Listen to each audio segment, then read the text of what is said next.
We are also at capacity, or we will be when everyone else clears security. So if you could do like church and move in the middle so that others that are coming in just a few minutes, they could grab the end seats, that would be a big help.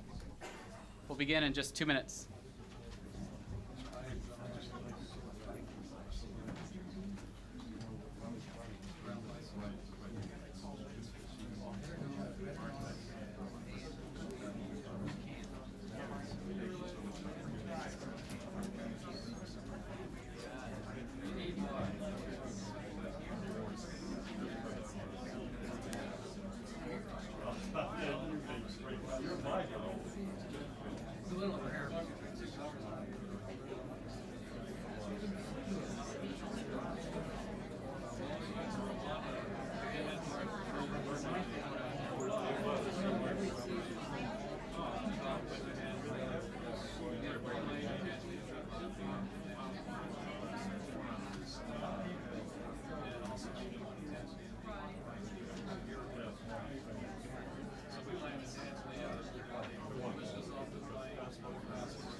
He's in and out.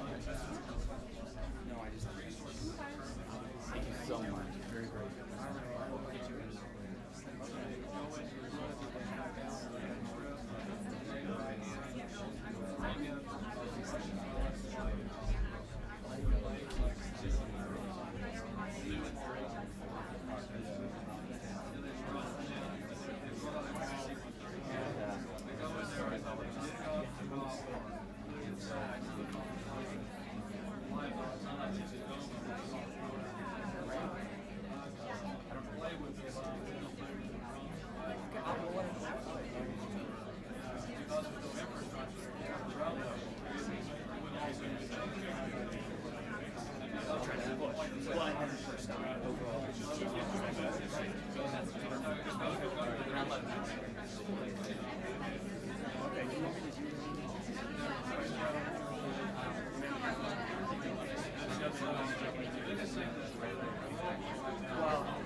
All right, I think we're ready to call it to order. Good afternoon. My name is Jay Hine. I direct the White House Office of Faith-Based and Community Initiatives. It is an honor to welcome you to the White House. A group of friends, many people who share the same passion and the same interests, and out of a great diversity from a business perspective or a policy perspective, academic perspective, you're all adding value to development in Africa or internationally, to the building of enterprise, and to a greater understanding of what need looks like and why we need to grow our concern for the least, the last, and the lost, and yet our hope that something can be done about it, and that more can be done about it sustainably if we work together. So we're going to talk about that, and I'm going to give a little bit of a fuller picture of the day in just a few minutes, but we want to take advantage of a senior White House official who has a few minutes with us before he meets with the president of Burundi, actually soon, so he needs to come in and out quick, but was gracious to offer to come and share a few words about the president's travel next week to Africa and some of our administration's vision for international development. His name is Bobby Pittman, a colleague of mine. He is Special Assistant to the President for African Affairs with the National Security Council. Formerly, he was Deputy Assistant Secretary at the State Department over the same portfolio. He also was an assistant secretary level at the Department of Treasury, where he was the lead negotiator during the G8 that was held at Glen Eagles, and helped broker the debt retirement strategy. So he brings a wealth of experience and a keen insight into the issues of the day. And my friend, I'm pleased to welcome to the podium. Please help me welcome Bobby Pittman.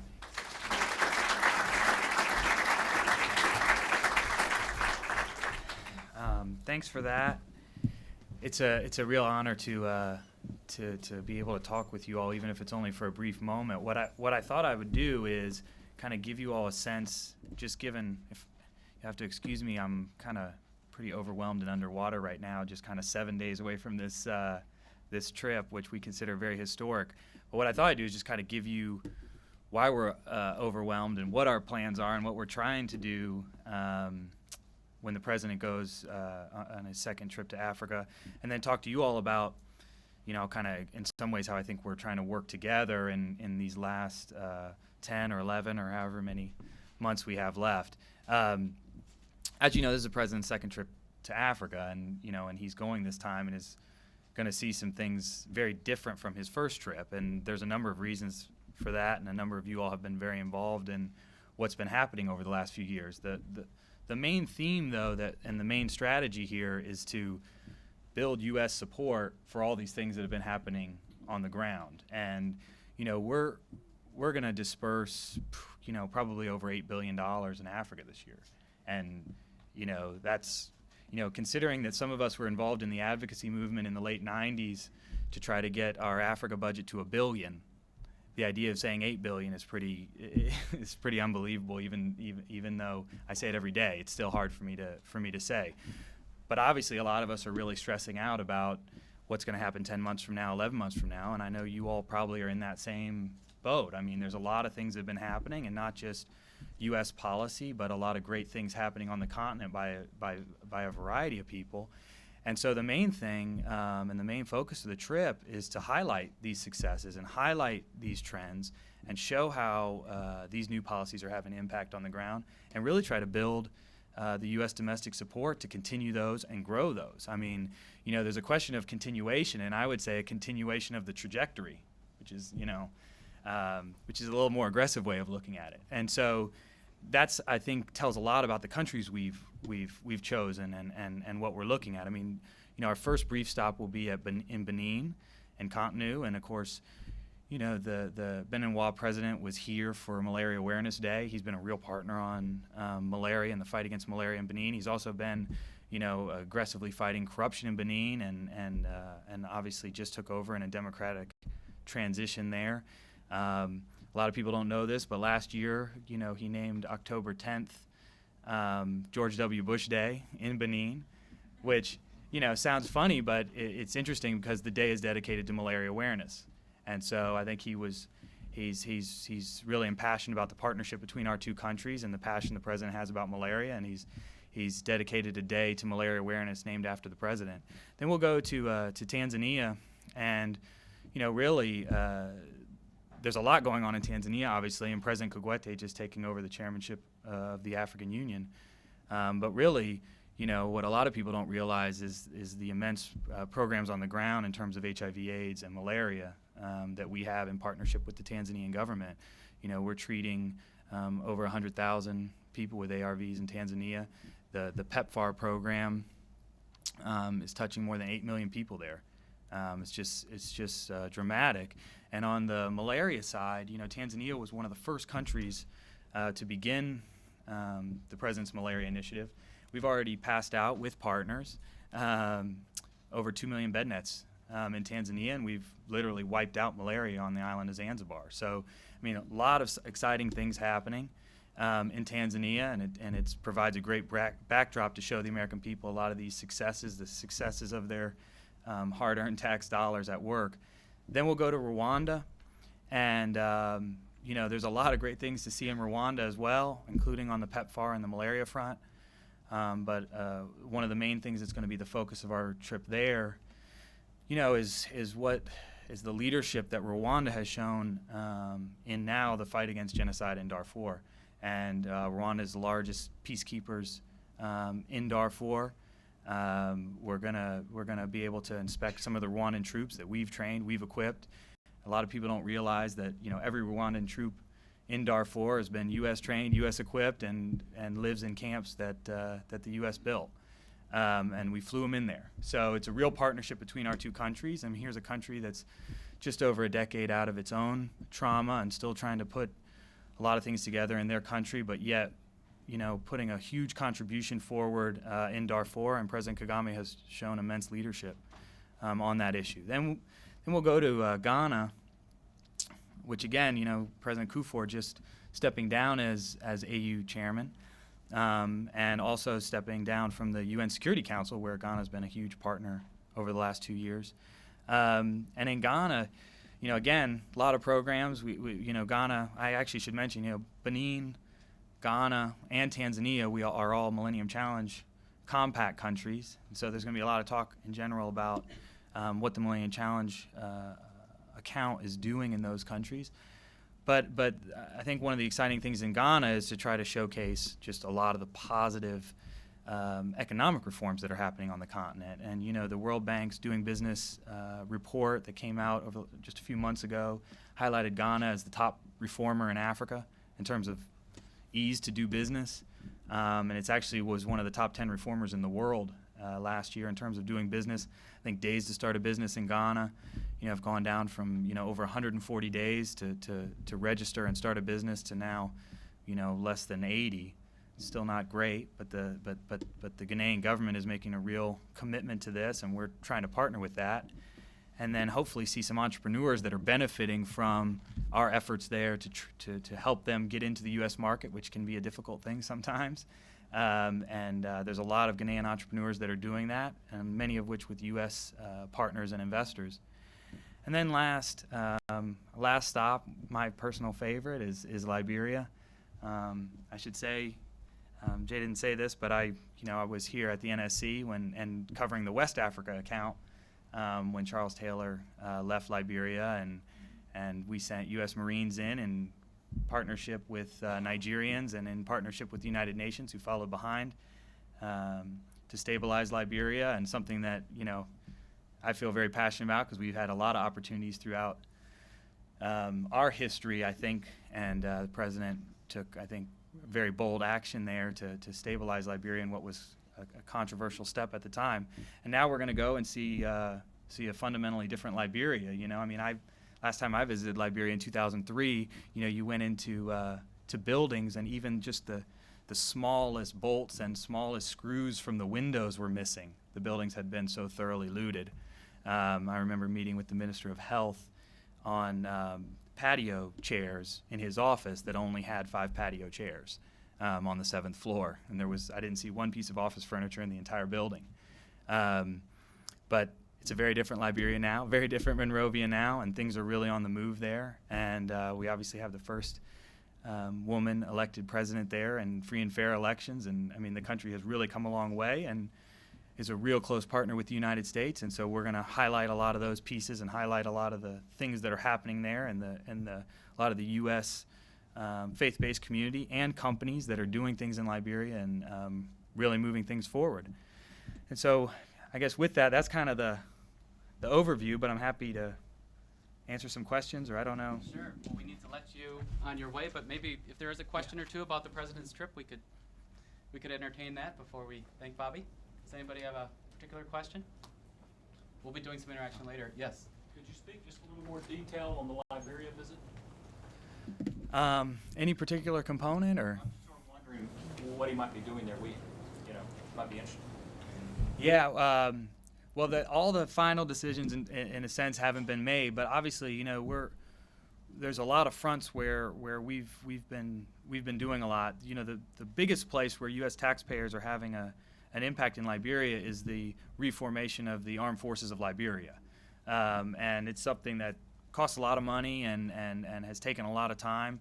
But obviously, we in partnership with the government of Liberia are rebuilding their army, which is going to supply the security for this country for the future. And that's something that's big, and we're going to want to really highlight and have the president see. But, as always, I'm sure we're going to spend a lot of time with President Sirleaf. And President Sirleaf will always have a list of things that she wants to work in partnership on, and I will give the president a list of things that we've done in partnership with them that she asked for before. She's going to be already ready to move on to the next actions. As part of the reason we've had so much progress there is because of her leadership style, which is very details oriented and very task oriented. But one of those final pieces, frankly, it was mentioned in terms of debt, which is my real passion, is debt. And one of the things we're going to talk about in general is the fact that, the debt relief initiative that the U.S. put forward, the president really brokered in Glen Eagles, has delivered in debt stock cancellation, nearly $40 billion in debt stock cancellation in the last year and a half. And that's more cancellation than HIPC has done in the last 11 years in terms of delivering debt stock cancellation to the poorest countries. So, it's a real dramatic feat that people don't talk about very much. And in Liberia, this is still a front that we're actively pursuing, and we've had a lot of progress in partnership with the finance minister there. The U.S. has already announced that we're going to write off 100% of the Liberian debt owed to the U.S., but we still got a couple more pieces to work in the Paris Club and at the IMF that we hope are going to be done within the next 2 or 3 weeks. So that's certainly going to be an issue that we're going to talk about and kind of one final push there. Very good. Well, given the fact that you just Last said, one, yeah. given the fact you just said people don't really talk about debt cancellation, and given the fact that this trip is intended to try to build domestic support, what are you guys doing to try to, or thinking about, to try to get over the hump of the fact that the media reports bad news more often than good news? And good news is a hard story to sell. Yeah, you've hit one of the biggest challenges, I think, not just to this trip, but all the time. And I think one of the biggest challenges, when you meet with people, and again, many of you all live this real time, but when we meet with, advocacy groups here in town, this is one of the biggest challenges. Kenya is on the front page every day, but yet, all these successful democratic elections, all this successful economic reform, economic growth in Africa is at its highest point in 40 years. Inflation's at its lowest point in 40 years. 20 countries in Africa have had, double-digit growth. One of the last, 5 to 10 years. Things are booming, and it's hard to get that word out. And, certainly it's our hope that the president's visit to some of these places where these positive things are happening is going to help shine a light on a lot of that. And that's certainly one of the reasons that the president's going to the countries he's going to, although I'm sure many of you know it's hard to pick countries because there's a lot of positive things happening throughout the continent, and programs like PEPFAR and the President's Malaria Initiative and our efforts on education and debt relief are across the board. So it's really hard to narrow it down, but that's certainly the one of the major themes is to try to really shine a light on these successes, and we certainly appreciate any of advice or support that you all can give us in that effort, beginning on the 15th. Very good. Well, join me in thanking Bobby. Thank you all very much. Thank you. Thank you. I appreciate it. I'm sorry to cut that off, but Bobby needs to go, and you have a terrific set of speakers that are coming up next, and you'll be delighted to hear from them, and so will I. But we're here at a special place, of course, at the White House, and we're here at a very special time. You are in the President's briefing room. The President has given press conferences here. It's the largest place where we can hold on campus such an event. In addition to the West Wing where he holds his press conferences, a little larger audience is accommodated here. So welcome to that. You're in the White House campus. This particular building is the Eisenhower Executive Office Building. And it's a very historic place. It was originally the Department of Navy, War, and State before it became Executive Office of President facilities. And so Theodore Roosevelt and Franklin Delano Roosevelt, for example, were Assistant Secretaries of the Navy, so they would have had offices here. And Churchill would have roamed these halls when they were planning World War II victory strategy. And so you're in the aura of their memory. But what we're talking about today is no less important. Because what we're talking about, as you can see at the front of your program, a rather grand theme. Reinventing is a oftentimes overused term. I think when we talk about social enterprise and foreign aid and international development, reinventing is an appropriate term because I think what we're doing is a brand new way of doing business. When the United States government, and Bobby was alluding to the president's travel next week, and Millennium Challenge Corporation and other innovations that we've advanced that you'll hear a little bit more about today, when that is made real over the last 7 years, that's a new approach. When an African leader like Paul Kagame, who you'll hear about today, Rwandan president, engages the American business community and NGO community the way that he does, it's a new day. It's a different way of doing business. But perhaps what's even more remarkable is what you're doing on the private side as citizens, citizen-to-citizen development. That's real, and that's not an anecdote at a small level. It's at a critical mass. You have a chart in your packet that USAID prepared that shows how foreign aid has shifted over the last few decades. The big story is that foreign aid has grown, development aid has grown, but within it, the proportions have shifted dramatically from what we refer to as official development assistance or taxpayer appropriated dollars to private dollars. And how strategically deployed those dollars are is going to be made real to you when you hear from the speakers that we've prepared today. But what all this means is we're in a new environment, and we are reinventing development, and that's manifest in Africa, and that's a good thing because the needs are great. But the solutions are dynamic, but they aren't fully realized, and when our systems, government systems and private systems and social systems don't talk or integrate, we could be wasteful, we could be redundant, and we could operate at a lower level of efficiency. So today's event is a small part of adding a solution to that. By putting leaders in the room together, by giving you an opportunity to hear from multiple voices, and hopefully to leave this place better equipped to understand how your government's moving forward, and for us to better understand your leadership and to think of ways that we can be more accommodating to the innovation and entrepreneurship and the care and the compassion that you're leading. So all of that by way of saying thank you.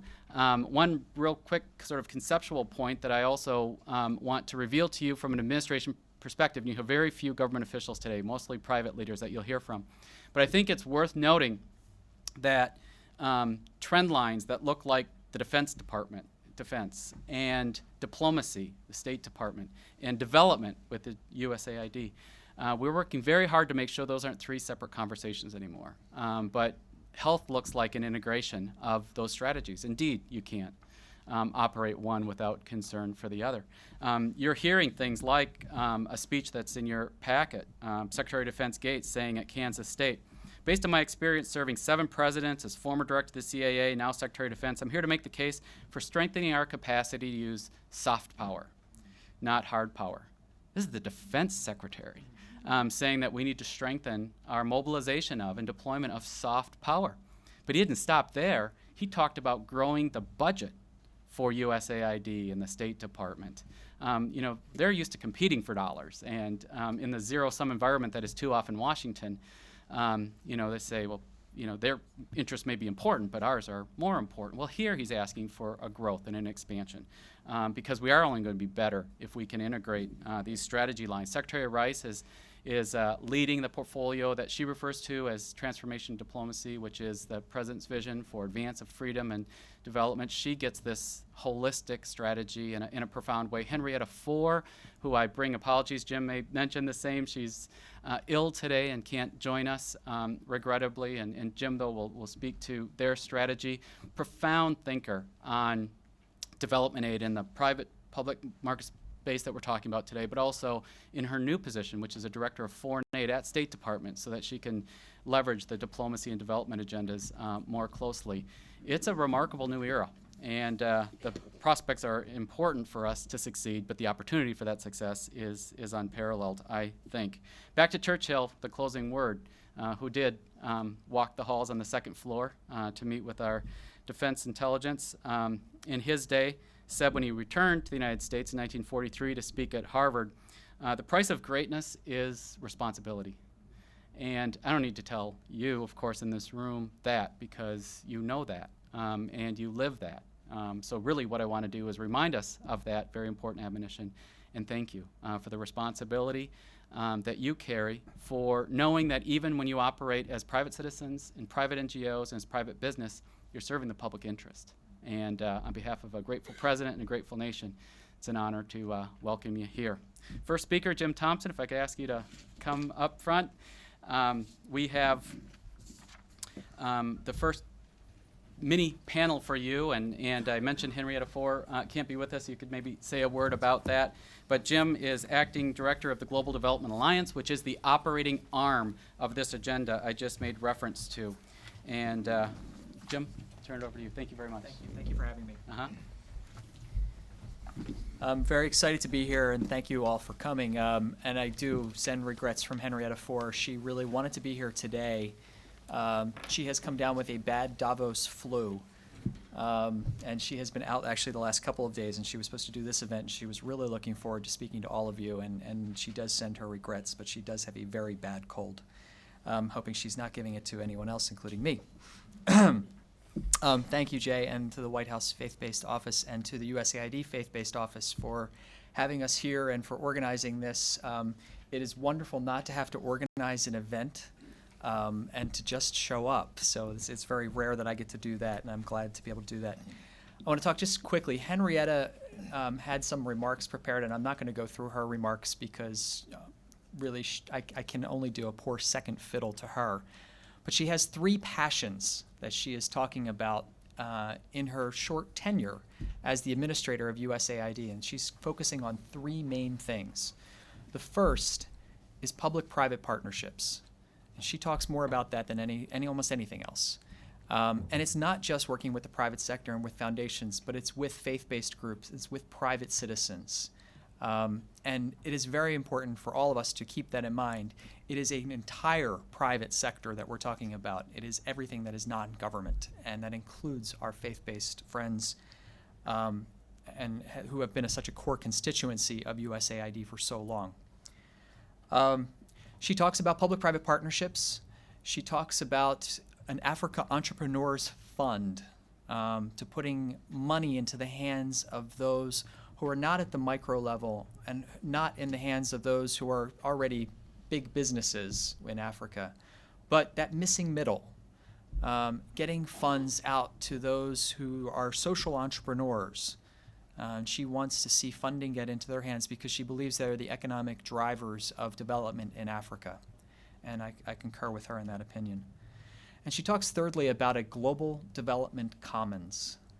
And this is a space where it is industry, it's private citizens, it's families, development professionals, tech companies, everyone coming together that are interested in development, being able to share ideas, share their thoughts, and being able to share success stories.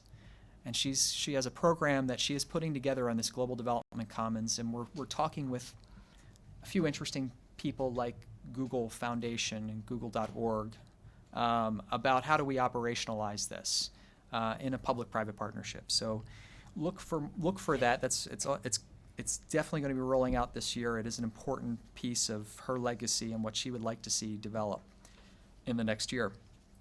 I want to talk about her vision in public-private partnerships. She has challenged us at USAID. She's laid down a marker on our public-private partnerships to triple what we are doing.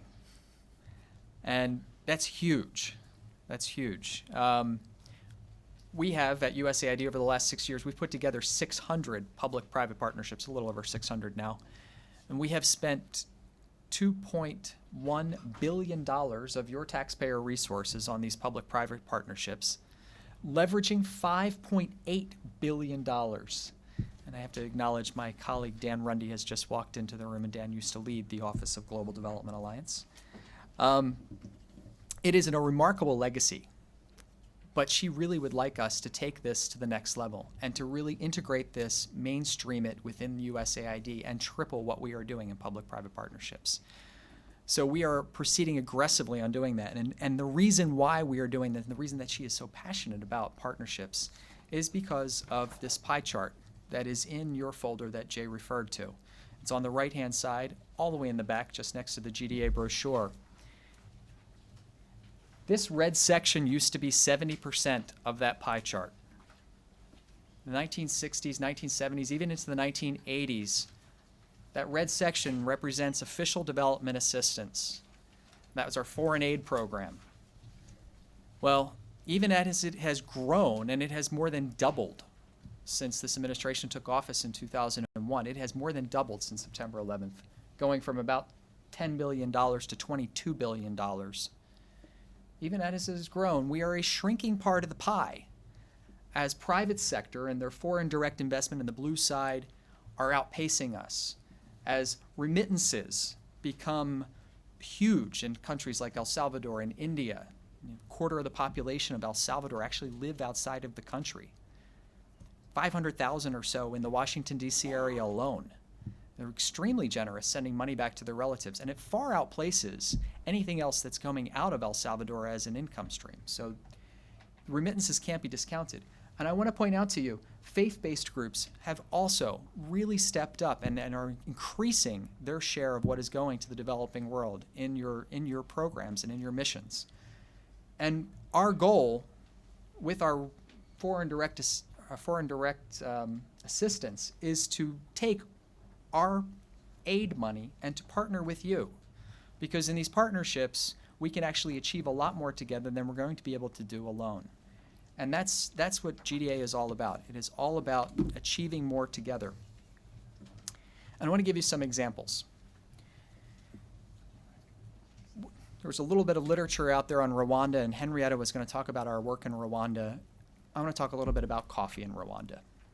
USAID has spent over $10 million over the last 10 years trying to revive the coffee industry in Rwanda.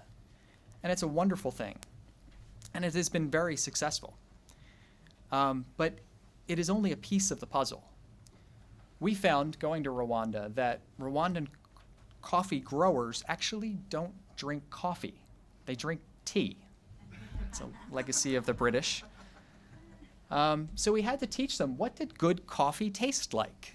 And we sort of walked them up the mountainside. And we did this not on our own, because we're not coffee specialists at USAID. We have a lot of great agriculturalists at USAID.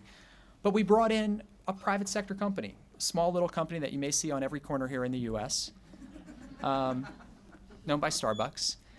We brought Starbucks into this partnership with us, and they actually helped us do this coffee cupping with the farmers and to show them this is what we're looking for. This is the highest quality that we want to get to in our coffee partnerships, and this is the coffee quality that we want to purchase.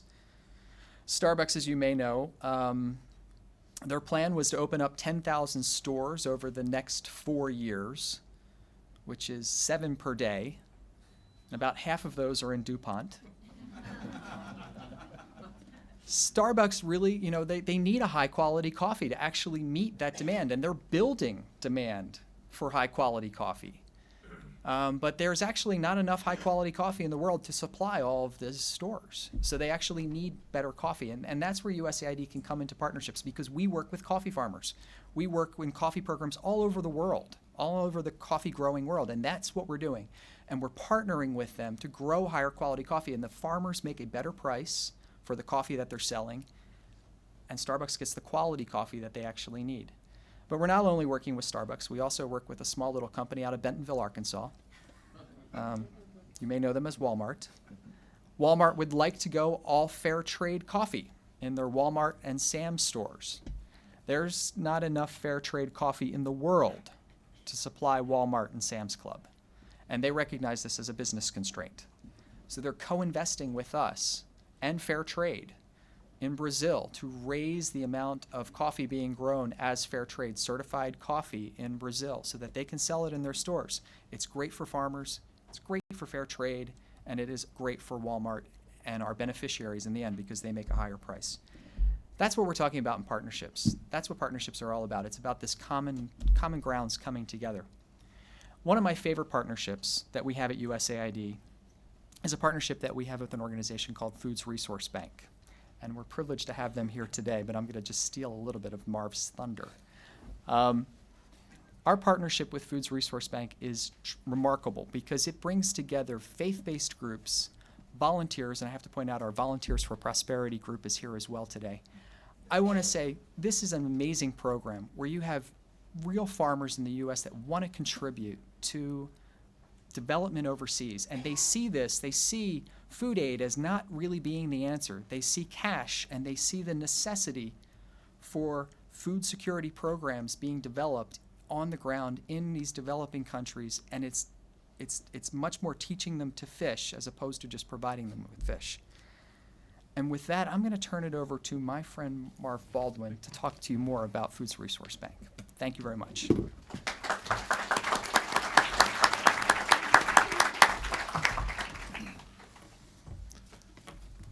Jim, we can't thank you enough at Foods Resource Bank, and you also, Dan. So thank you so much for all your support. You know, today in our world, over 800 million people are hungry. They're food insecure to different degrees of severity. And although that number is etched into most of our minds here in this room, we need to also focus on the fact that approximately 75% of them live in marginalized rural areas. With our many options in the Western world, it's often hard to relate to the fact that most of the people in marginalized rural areas have very few options. They'd like to be able to stay at home. Thus, the option to develop their own agriculture becomes their best and often only option out of a life of hunger and poverty. Our organization, the Foods Resource Bank, often referred to simply as FRB, is beginning our 9th year. Thus far, our work has empowered and equipped more than 100,000 smallholder farmers and their families around the world to initiate or strengthen their ability to grow their own food. We do not ship food or supplies. Rather, we work through in-country partners who locally purchase the training and things needed to build food security. FRB is a partnership of communities, organizations, and our government, USAID, working together, encouraging one another, and sharing the gifts we have with those who are in need. We work through our 15 denominational agencies, such as Catholic Relief Services, Lutheran World Relief, Church World Service, Christian Reformed World Relief Committee, Church of the Brethren, and others. In turn, we leverage longstanding relationships that they have with indigenous partners and local communities, utilizing cooperative approaches to implement sustainable agricultural solutions. Solutions vary all over the world. They include things like water collection, seeds, training, storage, greenhouses, and community development. To ensure sustainability, we found that broad community involvement and ownership is a must. When I was invited to come today, I invited 2 of our U.S. farmers to join me for the Washington trip because they represent 2 of our 200 U.S. community growing projects, which raise the money here in the U.S. to support the development work overseas. I've asked Jim Schmidt, a farmer and community leader, to share with you why their community in Polo, Illinois, felt it was important to get involved to support sustainable ag development half a world away. Jim? Greetings from northwestern Illinois. First of all, as Marv talked about the churches we are a member of the Church of the Brethren. My wife and I have been involved with the church for over 40 years. I actually grew up in the church. One of those that has a long-standing history of mission work around the world. Our own church locally, even though it's not a very big church, has sent missionaries mainly to Nigeria and Africa over the years. Furthermore, I guess one of my personal beliefs has always been, as I grew up and whatnot and learned from other people, leave the world better than what you found it. And lastly, as a Christian person thinking about Christ's teaching in the New Testament, help your neighbor, those who are less fortunate. Might be in your community, might be halfway around the world. My wife and I have been involved locally, giving of time and talents, monetary things to our community for years. My wife is an RN, besides her job, answering questions to people with medical questions or directing them to someone who might give them answers. Last year, I completed 27 years of service to our local school board, as well as being involved in division activities and some things at the state level in the Illinois Association of School Boards, promoting public education and hopefully ways to improve it. Besides that, the question came along then, we've also contributed to our local food pantry and our church for many years. So the question comes along with Foods Resource Bank, why get involved? And my response is, why not? Christ says, your neighbor is anywhere in the world. So I think this is a great opportunity for U.S. farmers to share their talents, their resources, to provide funds for Foods Resource Bank.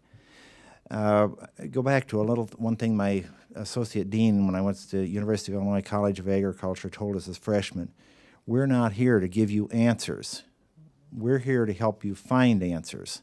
I think that's what Food Resource Bank is doing around the world with their resources, is helping people in need find answers of how to improve their quality of life.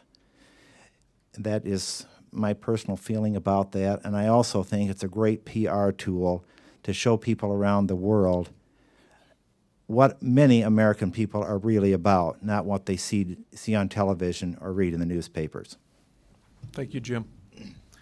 Also, Jill Stoffen-Fisher is a farmer, landowner actually, from Sioux Falls, South Dakota, and is going to spend a minute to share how their community is working together. And just real briefly, Jill, thank you. I come from I laugh being in Washington, D.C. saying this, but from a large urban church in Sioux Falls. And there's about 4,500 members. And we have taken what our church, it's a very mission-minded church, and we've taken the budget that we have always given to the Lutheran World Relief in our case, and then we've worked with 3 rural Lutheran churches and formed partnerships in southeast South Dakota. And we started out in 2004 with 10 acres. Last year, we had 100 acres, 11 farmers, and we almost tripled our seed money, the monies that my church designates for Lutheran World Relief. And our funds have been used in Tanzania, and I was fortunate enough to be able to visit the villages last year. And they're making significant impact in the lives of the marginalized farmers. Is that short enough? Thank you. Yes, thank you. It's hard. I am a retired professor. It's hard to make us talk in less than a minute. In 2007, FRB's U.S. growing projects raised crops and animals that were sold here in the U.S., netting $2.8 million to directly support 52 food security ag development programs around the world.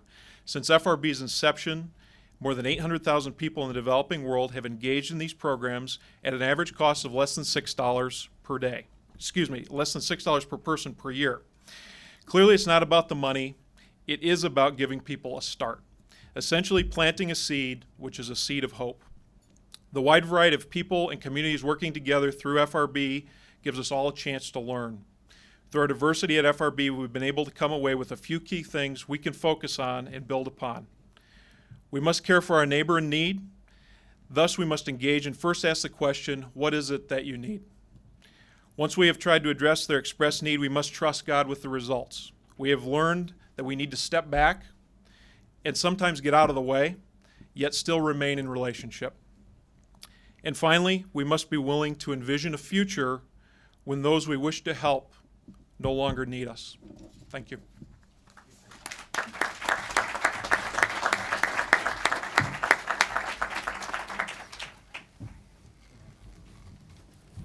Do we have time for questions? No time for questions, so thank you very much for having us. Thank you very much, each of you. Honored that you're here. Ward Brem and Mark Belton, if you could join me on stage. I'd like to introduce our next team that will present another picture of government-sponsored entrepreneurial activity before we turn over the program to private-initiated and driven efforts. Ward Brem will lead this conversation. He is chairman of the United States African Development Foundation, which is described in your programs.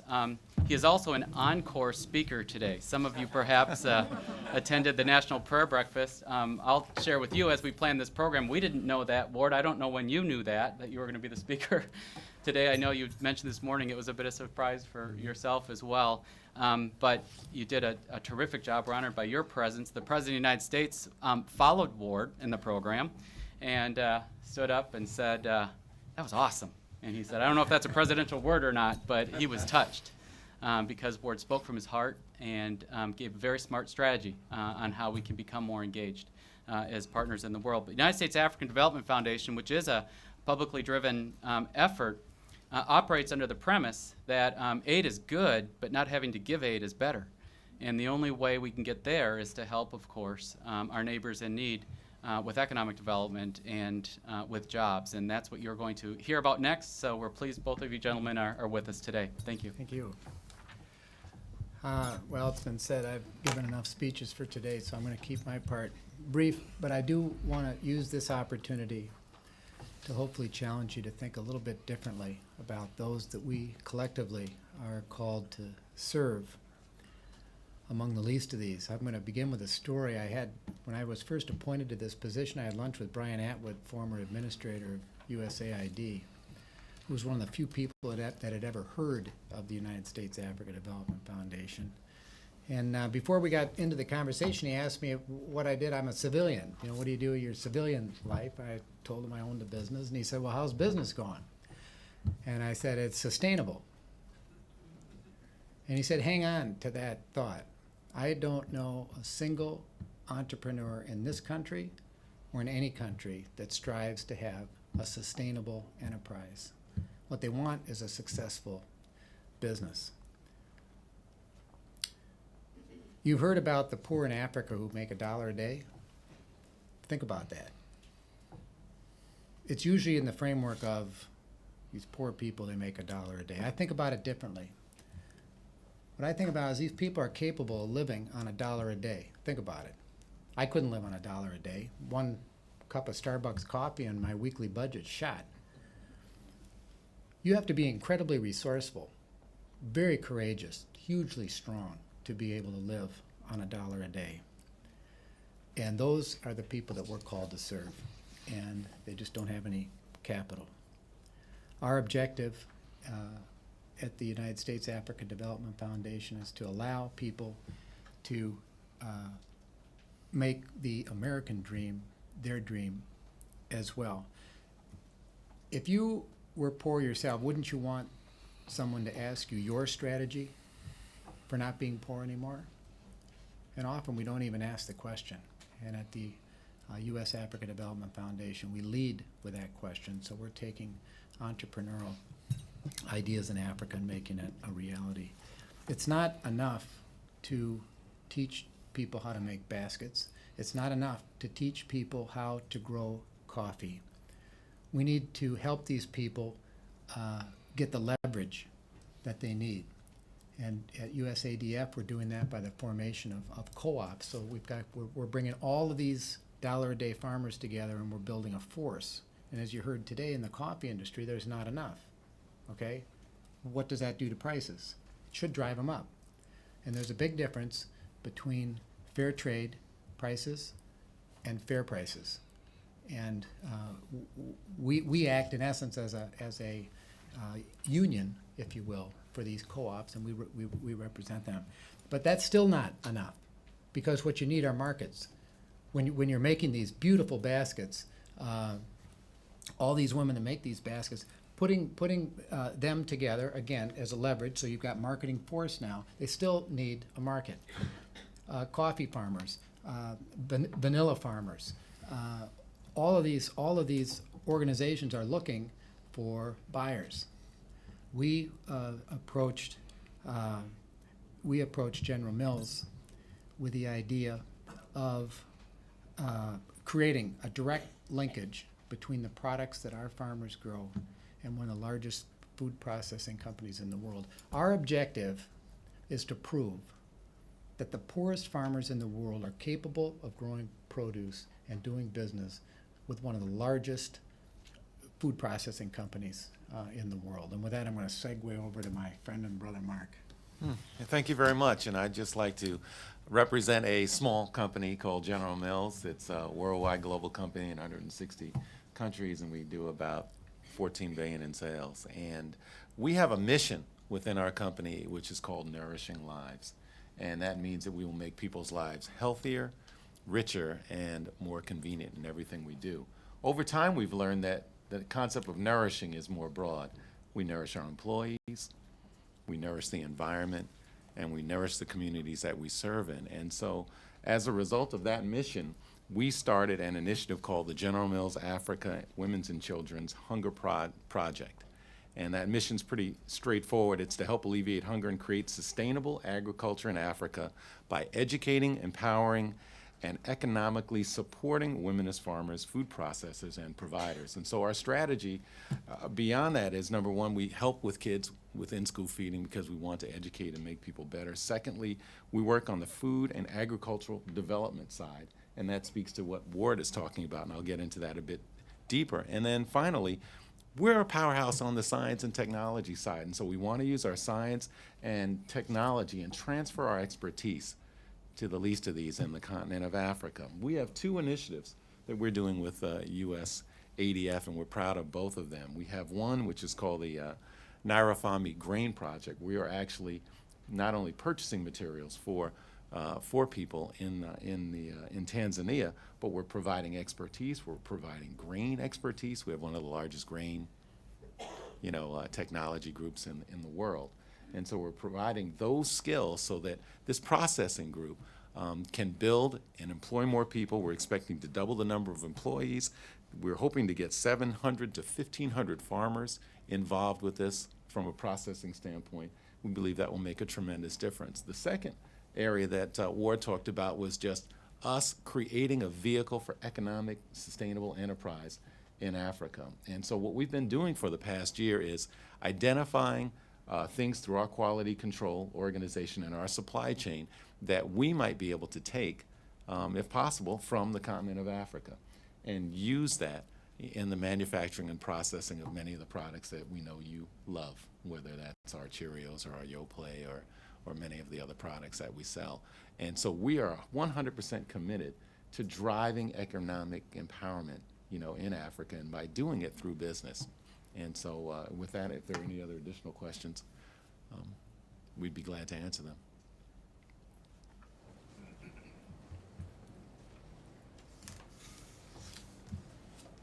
Mark, would you speak to perhaps some of the successes you've already had in Africa with your efforts? Yeah, I'll just give you a really small one. It's kind of fun because I run one of the groups that are in my department. So one of the companies that I run actually is an organic company, and we were kind of short on vanilla, and we called up Ward and his team to see if they could secure vanilla, and we knew it was in the continent of Africa, and we thought maybe they would have organic vanilla, which is what we need. We're an organic company. And we've done some work with them, and actually the vanilla from Africa is 4 times stronger than the stuff that we're actually used to. So we've had to change our processing standards a bit to actually accommodate it. But again, that's a way to employ people right at the base, farmers who are out there, looking to make their daily wage and to increase their daily wages by connecting with a company like ours. So that's just one example, but we have a myriad of other ones that are like that. Ward, could you speak to the operations of the foundation and maybe the proportion of your portfolio that might be representative for the group? Well, we are a U.S. government corporation. We're appropriated directly from Congress. We're looking for partnerships in addition to congressional appropriations from African countries themselves, as well as other sources like the General Mills Foundation.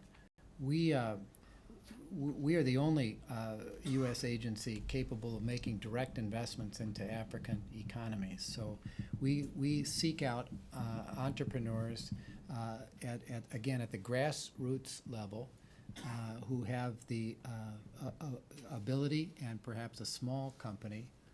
And our goal is to make it a big company. So micro enterprise, a lot of what Opportunity International and others are doing, it's worked. It's no longer an experiment. It works.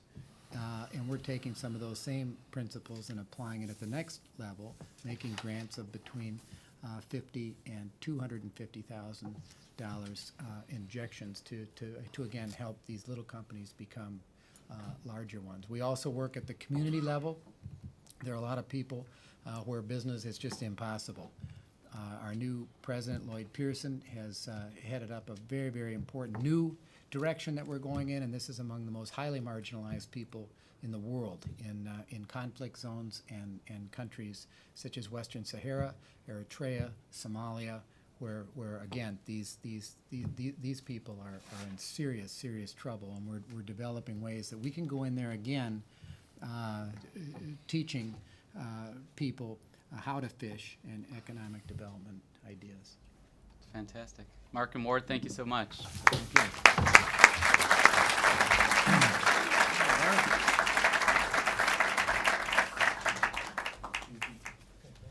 Thank you so much for being here. You know, story is a powerful thing, of course. It inspires the imagination. It gives us a chance to get some handles on that which is possible, creates types of activity. So while someone's specific story maybe isn't what you're going to replicate, the behavior and the habits and the practices of forming partnership might equip you and give you a sense of what's possible in your own space. We hope that that's in part what you'll be hearing today and taking away from individual stories. Something I'd like to underscore from the previous two panels is that there is a new portfolio of action at the federal government. When we talk about the United States government strategy to enable more private aid, and you see the chart that Jim described, and you see that the capital flows are shifting. It doesn't happen by accident. It happens by intentional strategies driven by the private sector, but also enabled by the government. So you heard from two of three particular strategies. I want to now underscore the Global Development Alliance, which is what Jim described as the United States Agency for International Development's strategy, 600 and some partnerships that enable private dollars to be leveraged with public dollars based on strategic direction and focus.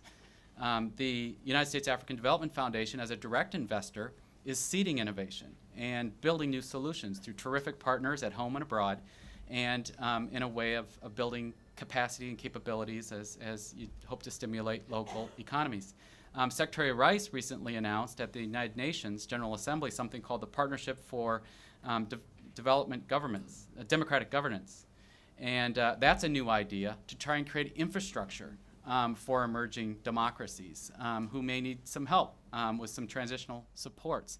These are all ways, infrastructure supports that may not sound sexy, not a grand new program, as much as the capital, the business-to-business services, and the other building blocks that any good enterprise needs. And we're talking about social enterprise here, but it depends on strong business skills and the capabilities to become sustainable. So that's the story you just heard. And I think it's an encouraging word, but it's an agenda certainly that needs to be grown. We're going to transition now to the other directional emphasis, which is the private side leadership that, again, whether it partners with government or not, operates in the public interest. I mentioned this earlier. Private actors, volunteers, churches, businesses that operate in the public interest, that government's not synonymous with public. We the people are public.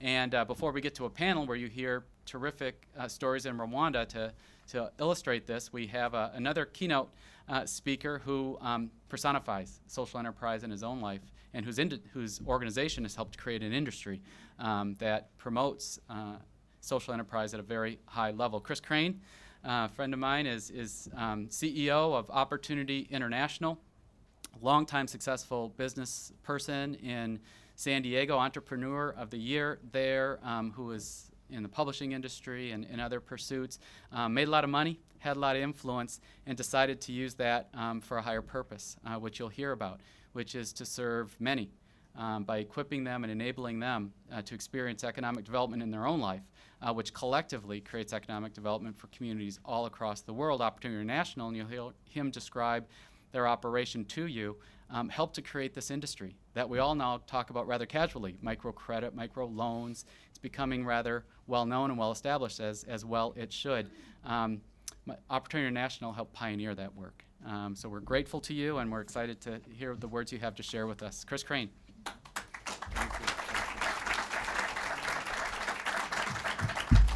Good afternoon, and Jay, thank you so much for having us here today and having the chance to speak to you about microfinance as a key development strategy. The objective of faith-based microfinance is transformation. That's economic and spiritual transformation. You can turn the slides off, Dave, until you get ask you to them. By economic transformation, I mean to provide small business training and financial services to empower people to work their way out of poverty. And as Ward Brem, who was our keynote speaker at the prayer breakfast this morning, eloquently said, the best way to help the poor is to help them not be poor anymore and to help them earn a steady income, which is exactly what microfinance endeavors to do.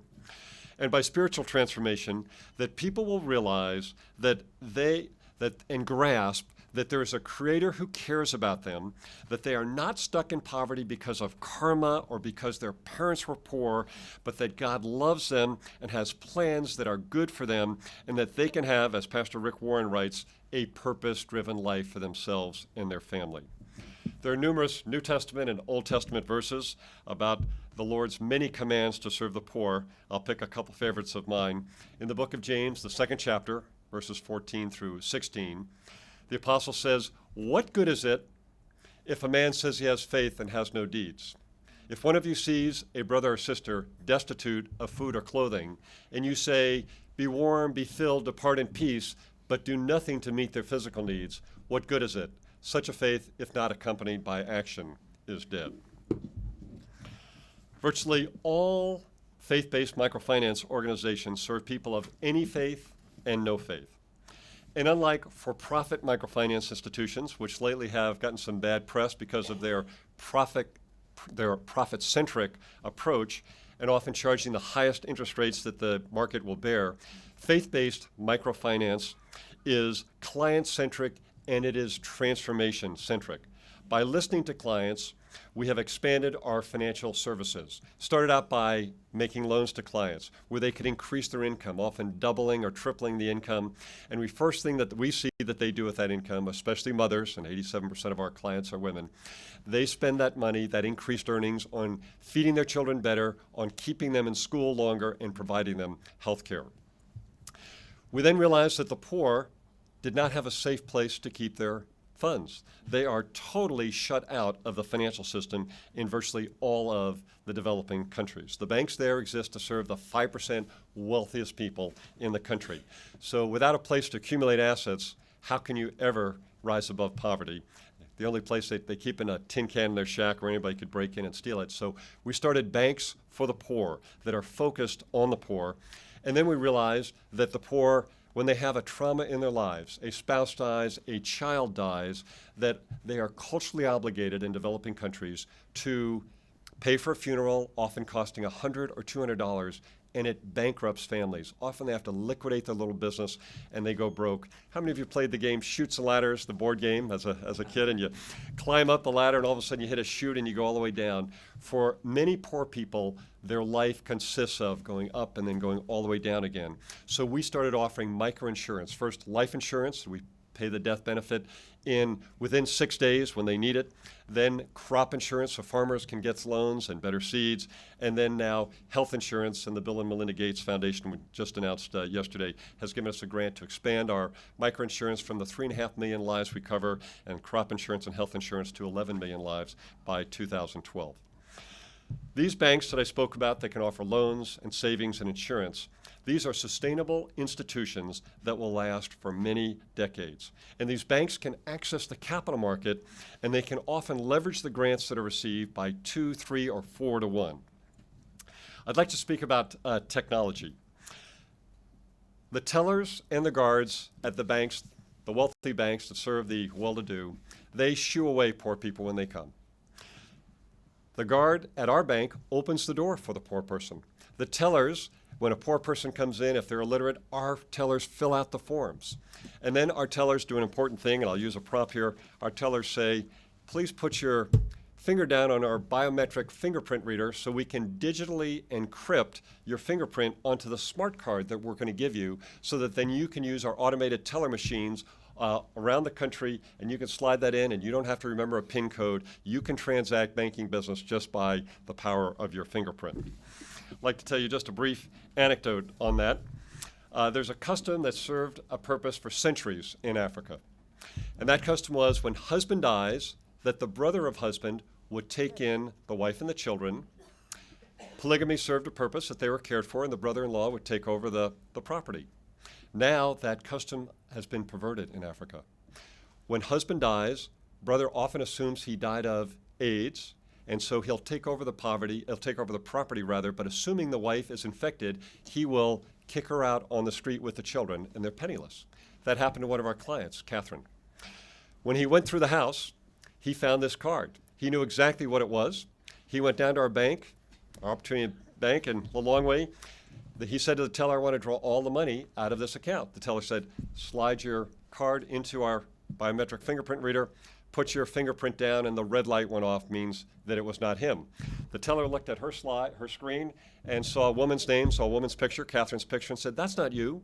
That's Catherine's account. What are you doing with the card?" He said, "Oh, I'm the brother-in-law, and you know the tribal custom, and my brother died, and how I'm entitled to all the assets." And she said, "Mister, only the person whose fingerprint matches the chip on this card gets money, can access this account." So he went home frustrated. He threw it at Catherine, told her it was no good. In Malawi, they have bridal showers. At those bridal showers, the older women give advice to the younger women. Guess what advice Catherine gave? All of you should get one of these cards. No in-laws can ever get at your money. No overbearing husband. Your money is safe. Only you can access your money. So in addition to, if you put up the slide now, Dave, we've got just a brief slide of some of the technology. In addition to that, so there's a lady with one of our cards that she uses. Go ahead to the next slide. We also do our mobile banks. We send these mobile bank branches out into the rural areas that are very remote, where they have access to virtually no financial services, and they know at 2 o'clock on a Tuesday, every Tuesday, that bank is going to show up, and they can conduct their financial transactions. And then go ahead on the next slide, and there's a group of people accessing the bank by a post office. I want to make an important point. These banks, the technology, they are just the back office. The front line, the most important part about what faith-based microfinance organizations do, is our loan officers. They're the ones that go into the communities every week to work with the poor clients. They teach additional business principles. They collect a loan repayment. They help clients whose business may need some advice. We say those loan officers are part banker, part consultant, and they are part pastor. They are the heart, face, and soul of what faith-based microfinance organizations do. Let me switch gears to public and private partnerships that have been so important, so instrumental in the development of faith-based microfinance. Over the past 15 years, USAID has made grants totaling $75 million to Opportunity International. As a result of asking individuals and corporations to match these funds, last year alone, just in 1 year, we loaned out $600 million to aspiring entrepreneurs who are willing to work so hard and work their own way out of poverty. I was delighted to see that Jim Thompson was on the panel today, since the Global Development Alliance fits so beautifully with this concept of leverage and of innovative public-private partnerships. In Mozambique, Opportunity worked with the GDA to develop an alliance consisting of Opportunity International, USAID, the Bill and Melinda Gates Foundation, Lenovo Corp., and the Opportunity Bank of Mozambique. The alliance was formed to pioneer a scalable, technology-driven, low-cost approach to providing a full range of financial services to poor families living in rural Mozambique, which can then be adapted and replicated throughout rural Africa. USAID's investment was leveraged 3-to-1. Opportunity has been exceptionally fortunate and blessed to have engaged in partnerships with some of the best corporations in the world, including the Caterpillar Corporation, Boeing, American Airlines, Citigroup, and others. As a consequence, we have set a vision to bring 100 million people into the financial system by 2015. I'm pleased to say, thank you. I'm pleased to say that we're 2 years into this, and after the end of our first 2 years, we're above the trajectory that we need to be to achieve that remarkable vision. by God's grace that's all happening. An important part of this vision is that we are setting up a trans-African chain of microfinance banks to serve poor people, poor entrepreneurs and other poor people who need these important financial services. With half of the world's population living on $2 a day or less, we just have to do more, and we have to think outside the old paradigms. We have to mobilize partners across the spectrum to leverage the precious resources that God has entrusted to us, to dream big dreams, and I'm here to deliver a message of hope. It's working. Faith-based microfinance among many organizations is working, and the poor are working their way out of poverty, and they go from degradation to dignity, and they are the ones that are making this happen on their own. They feel empowered, and through that, they have this dignity to know that they were the ones that were the source, the solution to their own poverty. Thank you so much.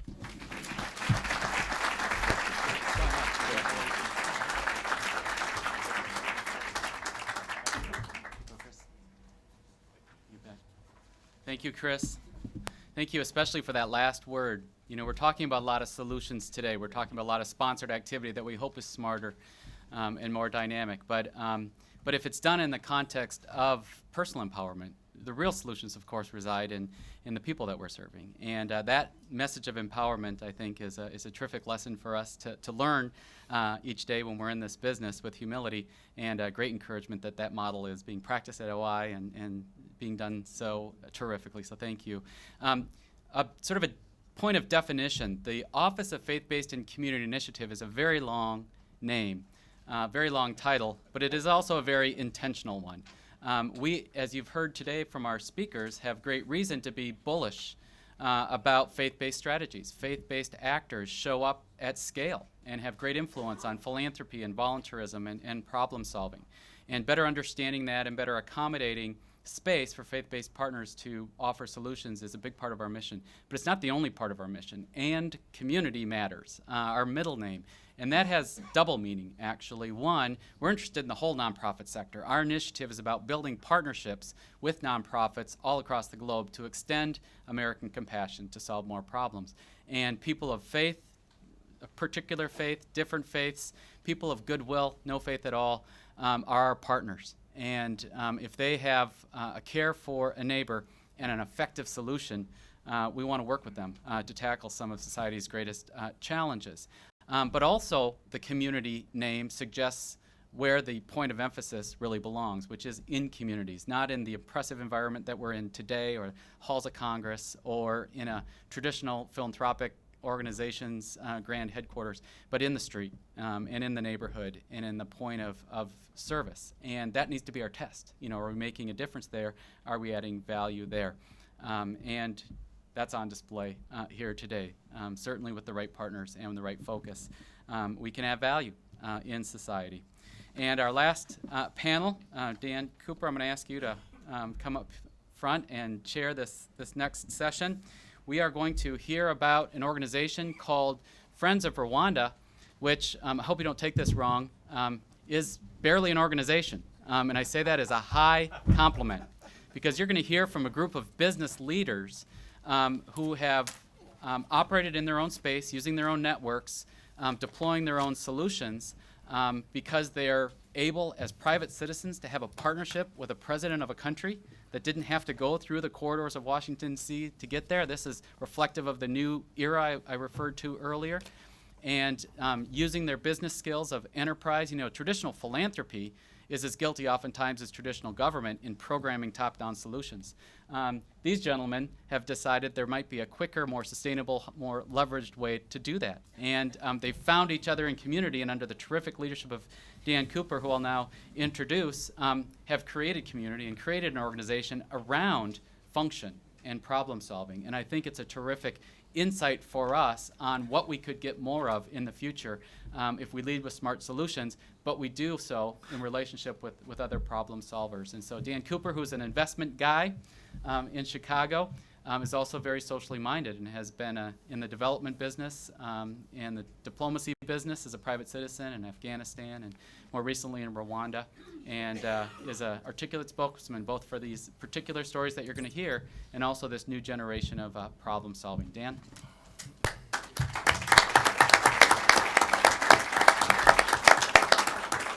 I'd like to thank Jay for hosting this. I mean, I know we're not supposed to do public, but he's really given us all a platform here to communicate a different perspective, and he recognizes that, and we appreciate it very much. Jay's correct. We are not an organization. I'm very proud to say that. We have no board of directors. We do not give out money. We are not an NGO or anything like that, but we are a group of individuals that have come together around a common value that we have seen in Rwanda, and that is leadership within a government and business and church that you can trust. I mean, Friends of Rwanda's name is very indicative of what it actually is. It's friendship and trust and partnership, and it's on that foundation that any of us come together and try to have an impact or play a role and have the privilege, frankly, of being a part of helping Rwanda move to the next level. I don't want to take up a lot of time here talking about Friends of Rwanda, but what I really want you to do is I want you to hear practical examples of what's kind of come of this, the reality of when a nation actually starts to behave correctly. The market values that. Business people value that, and it's something that they can engage in when in their traditional mind's eye of Africa is an area where they can't trust, and they don't feel like they can have a relationship with. Whereas Rwanda has become a beachhead for relationship amongst American business. I'd like to start off by introducing Mr. John Orson. John has been playing with trains since he was 17 years old. He is an executive at BNSF Railways, and he has, I'm sure he'll tell you, got roped into being on this adventure in Africa, and nor did he ever expect to be in Africa.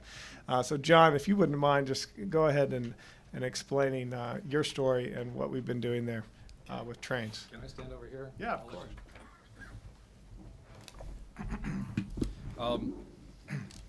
Good afternoon. I wanted to first express my appreciation for today's meeting and to be able to talk about the material. And I have a slideshow that we'll start off with the first slide. My chairman is very close relationships in business and also spiritual relationships and communities with Mac McQueston and also Mark Belton. And there was a situation where my chairman, Matt Rose, was able to meet with President of Rwanda, Paul Kagame. And Paul Kagame says, let me tell you the Rwandan story. And as he told the Rwandan story, what he found out was that there's a desperate need for infrastructure in Rwanda. And so Matt Rose actually said, well, you know, we've been in the railroad business for about 164 years. And we've learned a lot about railroading and what we would do right and what we would never do again. And we can help you and we will provide you with this advice. So what I wanted to do is to take you on a quick train trip. And my life changed because what happened is I got this email from my chairman. It said, John, a little extra credit. It was dated August 5th of 2006, and so my movie now is 2,592,000 minutes long. And I'm trying to take you through a train trip and a movie that's going to go real quick here. Do I point it at the computer? Okay. So I just want to talk a little bit about the project, making the dream a reality, and leaving you with some parting comments. And in terms of this, you're going to find out a little bit of history in terms of the railroad. Let's start you off. Let's get on the airplane and go over to Africa. We're coming in for a landing. We're getting closer. This is called the Great Lakes region area, which has the Tanzania and Rwanda's up there just to the west side of Tanzania. Bring you in closer to Rwanda, recognizing that it is a landlocked country. Well, the cost to move freight into this region and into the EAC from the coast is the highest cost to move freight anywhere in the world, except for Antarctica. It's the highest level cost. Basically, what we're looking at is that it's 6 to 8 times, and now because of the unrest in Kenya and Mombasa, the price has doubled in the last month in terms of the cost of freight to move it over the roads.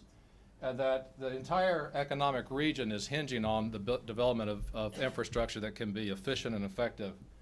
The Africa Development Bank stepped in 2005 and put together an agreement and brought the two countries together to start a feasibility study. What you have to do is you have to think about, can you build a railroad, yes or no? Can you find the tonnage that's going to make it viable? And then are there structures that can be put into place? And we're working with what we call watershed tonnages, which would be tonnages that are going to come all the way from Congo, the Burundi, Rwanda, southern Uganda. And this all becomes the backbone and the spine of the railroad network. The Germans got there in 1900s and started building a railroad. It was East German Africa.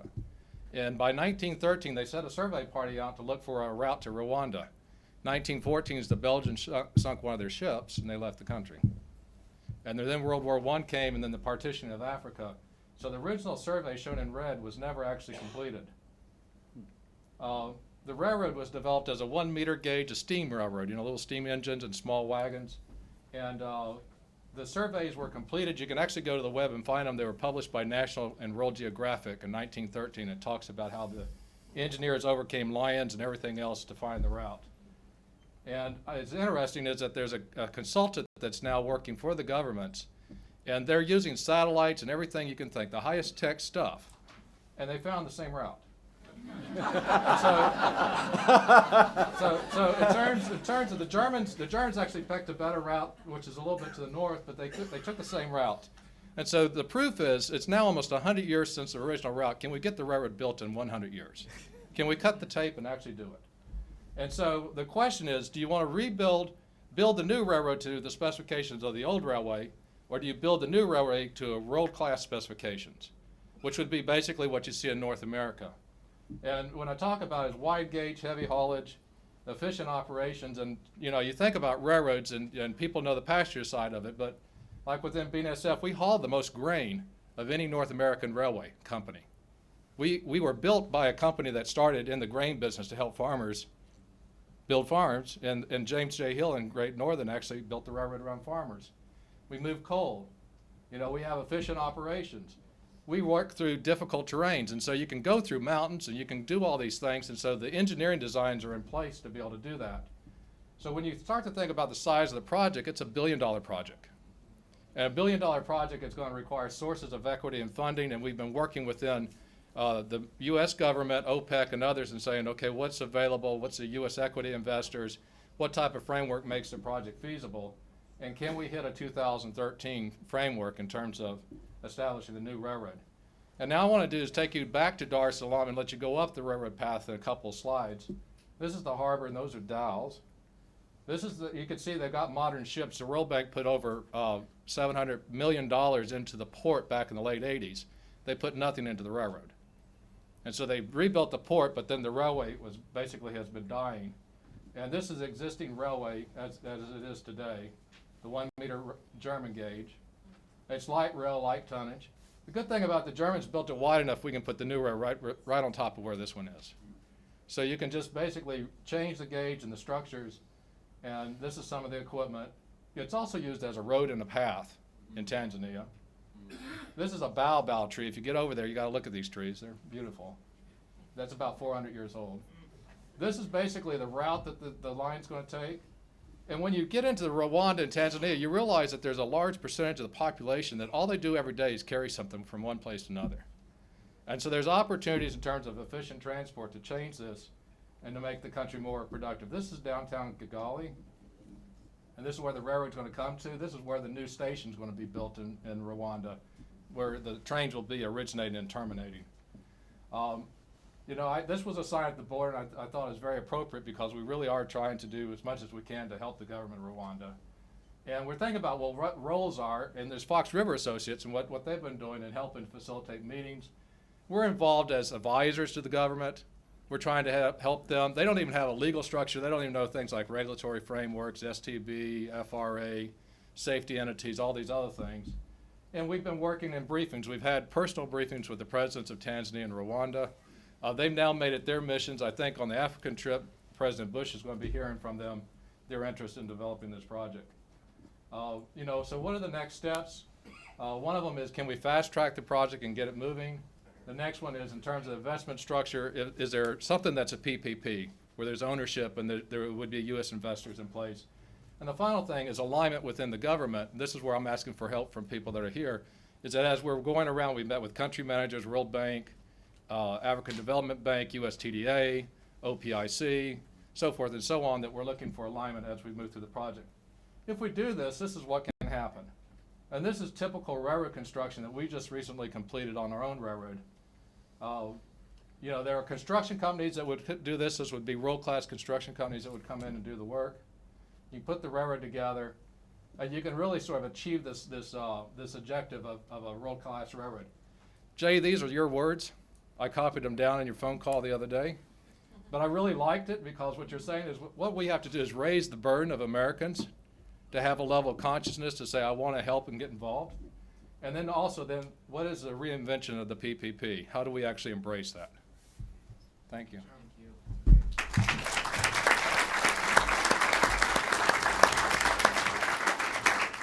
I want to emphasize that BNSF is doing this entirely pro bono.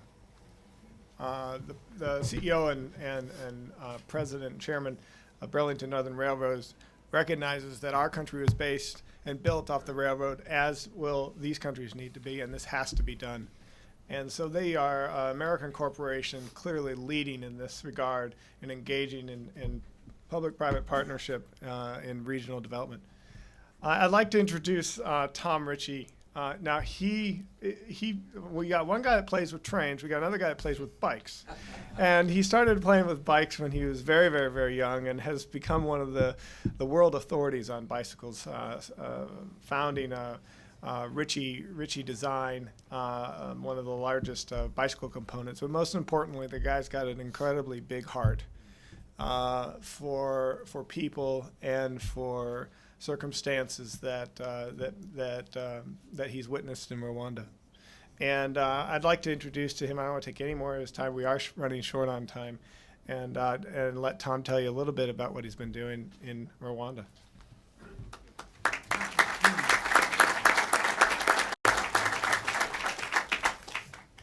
Thank you, Dan. We all have probably some story that starts out with a bicycle. I was 3 years old. I've been allowed to play at this for the last 48 years, and I really mean play. Few of us maybe have had the joy of taking something that is play and turning it into a business, and I have. The experience that I had in Rwanda, before I get into basically the project itself and what we're trying to do, but the experience I had in Rwanda was something that literally deconstructed me.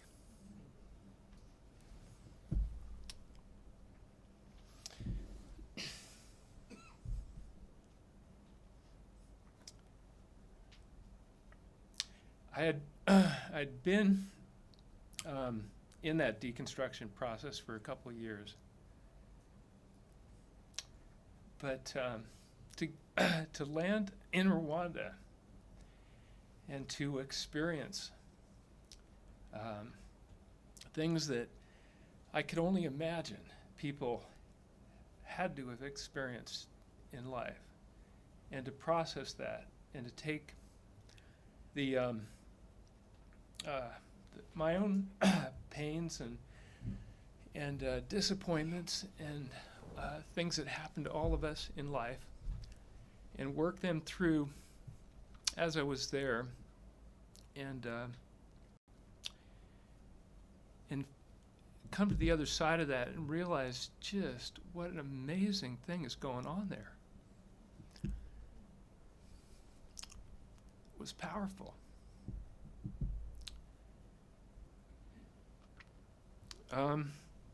We're all only as healthy as what we do with our disappointments.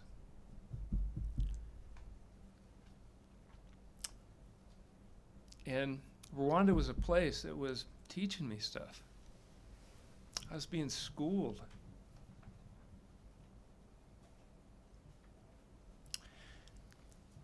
I was finding new hope.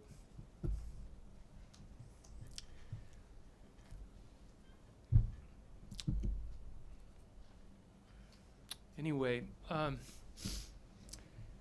that's what happened. The process of this deconstruction, this working out my prejudices, working out my disappointments, working through my cynicisms, helped me to come to a point that said, you know, I've got to take whatever I have, which I didn't think was much, and use it to fan the flame of what's going on in this part of the world. I'm a newbie at this. I've really just opened the door just recently to letting myself be used in this way. But we all have skills and talents and things that happen to us that can be used. And the bike with me is as important a part of my life as just about anything. It's been recreation, it's been transportation, it's been quiet time, it's been a way to see the world from the ground. And as I traveled around Rwanda and as I saw just how important the bike was, I realized the leverage of seeing more bikes in use. Rwanda is a country that's devoid of cars. People are walking around with, you know, their food and things they need to transport on their heads. Only 1 out of 40 own a bike. It's obvious, it's so obvious that the leverage that could be had in this country through the use of a bicycle would bless them. As I also saw and kind of looked around, and as we rode around, we realized that the few riders that are there, only 1 out of 40, the few that are there, they're strong. They're just fit. They're chiseled. They're just ready to unleash their energy. And you come by them on your $5,000 bicycle, and all they want to do is race. And so the idea started to form in my head, just what would it be like to just give them an opportunity to unleash that and let the world see some black Rwandan riders in North America, in Europe, in parts of the world that they've never seen them before, and just give them an opportunity. Anyway, the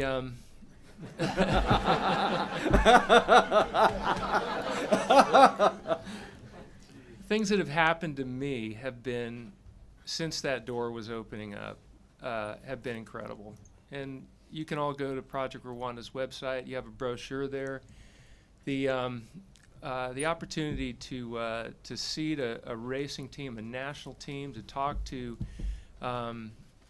coffee farmers about how to get the bike to help them, and design specific transportation unique products that is in my skill set, has just been nothing but a wonderful experience.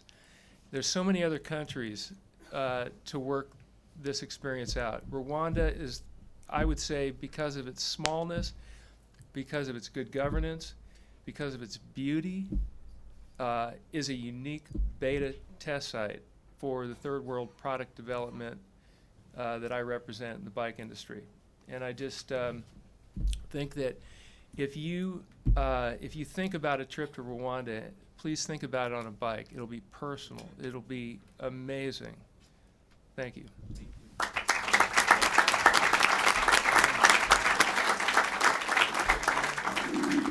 I'd also ask that you guys pay special attention to the coffee bike. Tom's legendary for designing, innovation design. Well, he took that innovation and applied it to bikes and designed a bike specifically for farmers, specifically coffee farmers, by the way. We're all talking coffee here quite a bit. To be able to transport the cherries to washing stations. It's revolutionizing the speed in which product gets to market, and it's really having a wonderful impact. It's going to have a big one. Okay, now finally, but certainly absolutely not least, Dale Dawson is a is a tremendous friend. I don't know if he played with money when he was a kid, but I have a feeling he did. We got one guy with trains, one guy with bikes, and I think this guy played with money. But Dale's been in the finance business at Stevens Investment Bank for many, many years, and then he found a way to apply those skills and gifts in Rwanda in a very unique way through Opportunity International as a platform, and then working with the church there in a really exciting way. I want to introduce Dale Dawson, a wonderful, wonderful individual.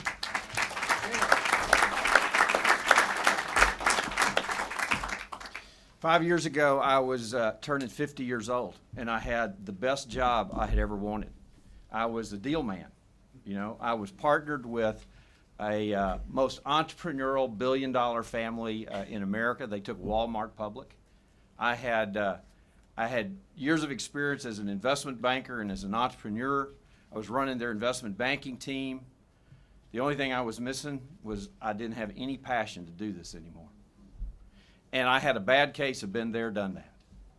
So about that time, some friends of mine, Dabbs Cavan, introduced me to a friend of his, a man named Bishop John Rushahana, an Anglican bishop in northern Rwanda. And Bishop John rocked my world. Bishop John is one of the best entrepreneurs I ever met, but he's a social entrepreneur. This guy builds schools, he builds hospitals, he builds businesses, he builds churches. He does it in the worst place in the world. And he does it for no advantage to his own net worth. I'd never met anybody like that. What I knew about Bishop John was that when he goes to heaven and he sees Jesus, he was going to get lots of attaboys. Okay? And what haunted me was that being an adult Sunday school teacher at the local Methodist church was not going to get me very many. My training was when you meet a great entrepreneur as a private equity investor, is that you do everything you can to be their partner. And I desperately wanted to be Bishop John's partner. His project, what he came to me about was he had started a primary school. He wanted to build a high school. And he asked me and Judy if we would help, along with the Cavans, raise the money to build a high school.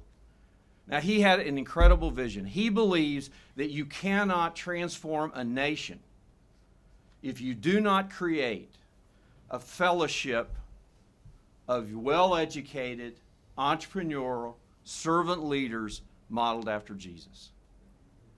Can't be done. His vision was to build a school that would craft that kind of fellowship. He has a motto at Sunrise School, the school we built. The motto is, what he tells those students over and over again is, we are not educating you to be a job seeker. We are educating you to be a job creator. Today, Sunrise School, we have been able to invest over almost $2 million in the school. We have 900 students. Based on the national exams, out of 2,500 schools in Rwanda, Sunrise School the last 3 years has come out in the top 4 schools in the country. Okay? But what is most amazing around Sunrise School is that 60% of our children are orphans. 60% are kids that we picked because they were the neediest child in their village. To be a demonstration to Rwanda and to the world that every single child is redeemable. And with enough love and education and with high expectations, they can be the leaders of a country and a continent and a world. A year after I met Bishop John, I quit my job. And I said, John, I'm available. What should I do? How can I be of help to you? He said, well, you're a business guy. All you've ever done is build businesses. You financed them, you bought them, you sold them. Why don't you build businesses in Rwanda the rest of your life?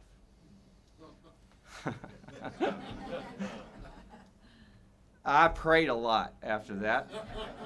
And a few months later, actually through some friends up here at the fellowship, Dabbs called me up one day and he says, I've got us an invitation to go to meet an organization called Opportunity International. Never heard of it. Never heard of microfinance. We went down to Florida and I went to this meeting and I was absolutely blown away. What I learned was that Opportunity International helps over 1 million people around the world in the poorest countries restore their dignity and work their way out of poverty. What I learned is that the desire to own your own business and take care of your own family isn't just the American dream. It is the dream of every human being on our planet. And that I had the skills to maybe do something about that. I found my calling with Opportunity International. My granddad was a Texas cowboy Pentecostal minister. My dad was a milkman and an entrepreneur. And I grew up thinking I could choose one or I could choose the other. What Opportunity International gave me the ability to do was to do both. And it showed me that the reality was that God had been preparing me for 50 years to do this work. I found in this work opportunity to live out my calling. The only problem was Opportunity didn't have any interest in going to Rwanda. Too small, too problematic. Took us a year of prayer, persuasion, to get them to let us do a feasibility study. We went to Rwanda, we met President Kagame, we did an analysis of the whole country, and interestingly, what the Rwandan government people said to us is, we know microfinance, we know it works, we love it, but what really attracts us about Opportunity International is that you're interested in making it possible for every single family in this country to have a savings account. We have 4.5 million adults in this country. We have 150,000 savings accounts. It's 3% of the population has a savings account. It's not that people don't have money to save. We have cash crops. And every once in a while, a couple of times a year, people go to the harvest. They get $100 at a time, half the year's income. And then the bickering begins. The mom wants the money for the kids and the house and the school fees, and the father wants to put the money in his pocket. The reason for that is the best business people in this country are the beer breweries. And they sell beer everywhere. They market aggressively. And a few weeks before every harvest, they sell beer on credit.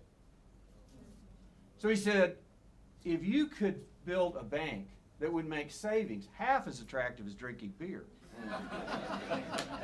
you'd be the answer to a lot of prayers. That became our mission. Over the next year, with the help of Opportunity International, we were able to raise over $5 million of donations to capitalize the bank, a full-service commercial bank, the 7th commercial bank in Rwanda. My friends, my really good friends from Little Rock, Arkansas, Davs Cavins is a commercial banker, Todd Brogdon is a CFO and a CPA I've worked with. They agreed to move with their wives and their young children to Kigali to start that bank. A year later, a few months later, after we got there, World Relief agreed to merge all of their programs into ours. We're now the largest bank for the poor in Rwanda with 29,000 loans out, 5,000 savings accounts, and 150 employees. My mission, my personal mission that Bob Buford at halftime helped me develop was that I am to build a bridge from the affluence of our world to the world's poor and transform lives at both ends. The purpose of Bridge to Rwanda is to help get people from this country onto the bridge so that they can transform their life by standing with, by helping, by encouraging the leaders and the people of Rwanda transform their country. I'm not a minister, I'm not a missionary, I'm not a diplomat, I'm not a professional development person. I'm a businessman who found the greatest challenge and opportunity of my life in Rwanda. I believe that God, the only difference now between what I do now and what I was doing before is that today God guides my steps. He opens the doors, He parts the seas before me, and His Spirit is at my back. I don't believe I'm alone. I believe I'm part of an enormous generation of baby boomers who are motivated to respond to this call. Not out of guilt, not out of fear, not out of anger, but because we are looking for significance, for fulfillment and purpose in our lives.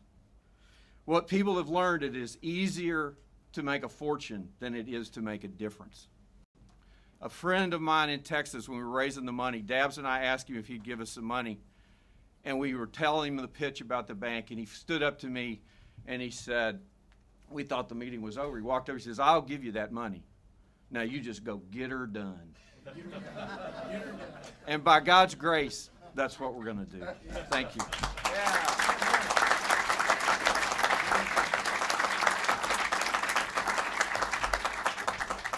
I just want you to understand that while that was incredible, there's a sea of you in this audience that are doing similar things. And this is an incredible representative of Friends of Rwanda and the efforts made. But again, it's inspired by the trust and confidence we have in this little nation in the middle of Africa.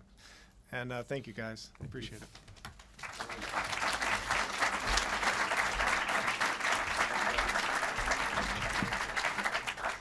Thank you, gentlemen. Quick housekeeping matter. It is 10 minutes to the end of our game time here. There's an event following us in this room, unfortunately. So when our last speaker closes, we're actually going to exit this way while they enter this way. And I also want to say a word to the Rwanda team that is actually going to continue their work today in this building. There's a meeting in room 180 on the first floor of this building, so just a note to you. But we are far from done because we have in our next speaker someone that's going to put the pieces together. We've talked a lot about the supply side. We've talked about government's resourcing of this work. We've talked about private capital and the direction of our American assets, technological knowledge, social, financial, to solve problems. But we can't buy the solution from here. We need the right partners on the ground.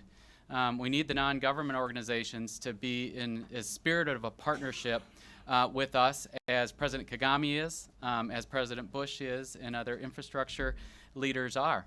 And so our next speaker, Rick Warren, who is known to many of you as a best-selling author, a pastor of a rather large church in California, a terrific thought leader. He comes to us fresh from his appearance at Davos, talking about economic policy and world trends. New York Times featured him this past weekend. Nicholas Kristof, you've seen him in public. I want you to know in our company here today, he's a mentor to many of us in Washington and policy positions. His thought leadership is indeed a gift. But he's an action-oriented guy. So what he's going to tell you about is the next link, which is the partner on the ground, in particular form, that the churches that he works with and why they may be a value add to this solution. And so I welcome you to the podium, and I thank you for being here, Rick. Thank you, Joe.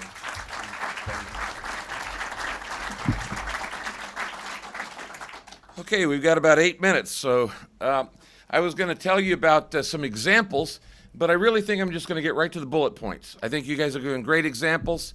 I could give you a dozen examples of different things, but Saddleback's well known for what we're doing in Rwanda, but actually we're in 68 different countries, and we just finished a study of the data of, in the last 3.5 years, we've sent out 7,766 people to 68 countries from Saddleback Church, so all around the world. We got all that data back, and I'm going to give you, I just wrote these down, 8 things on how you work with partners. Okay, so these are just little things. Regardless of who you're working with, these are 8 little steps that you're going to need that we've called from, as I say, looking at 7,766 people who've gone out to work with churches, businesses, and governments, not just in Rwanda, but around the world. Here they are, and I'm going to give them to you quick. Number 1, lead by listening. That's the first thing. You lead by listening. One of the biggest mistakes is that we assume that we know what the people need. We don't. And you have to assess what the country, what the community, what the people need, and don't assume you know it. So the way you lead is you just listen. I went to Rwanda 3 times before I ever taught anything. I just listened, and I took pages and pages, and the leaders noticed it. And they told me, they said, you're the first person who's ever come in and just listened to us. And I literally had about 30, 40, 50 pages of yellow pads just listening to what they had in terms of their needs, in terms of health care, financial issues, poverty, disease, illiteracy, corruption, and all these other things. Number 2, focus on relationships before results. That's the second big mistake we make as Americans when we're trying to go out and work with building partners. We have found, not just in Rwanda, but to get anything done, you drink a lot of tea. And you just sit there, and because the number one thing people want to know if you're working overseas with Americans is, how long are you going to be here? Because I can't tell you how many fly-by-night organizations come in, do the thing, do a project, build a building, take a picture, go home, and raise money. Okay? And they want to know, are you for real? And then that's how you listen. And then are you going to stay? And that's the relationship. So relationships before results. Are you going to be here long term? Number 3, build trust before training.